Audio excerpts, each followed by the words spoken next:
Hey guys, this is Northville Tech. In this video, we're going to learn how to link an external account to Independent Bank. Open the website independentbank.com, then log in with your user ID and password. Once you're logged in, you will see several tabs at the upper part of the screen. Click on the tab that says Pay/Transfer.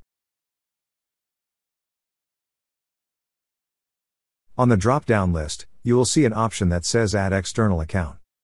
Click on Add External Account. Under External Accounts, you will see a button that says Add External Account. Click on Add External Account.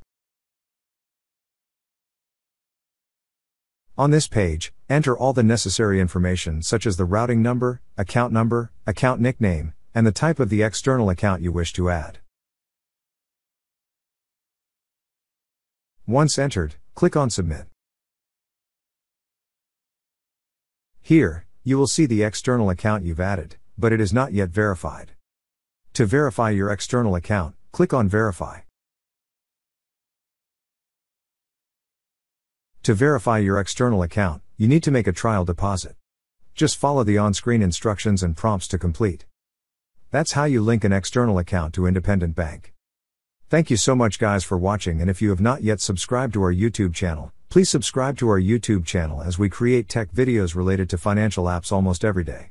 Also check out our website northvilletech.com for great tech articles, and our recommended resources in the description below for various sign-up bonuses.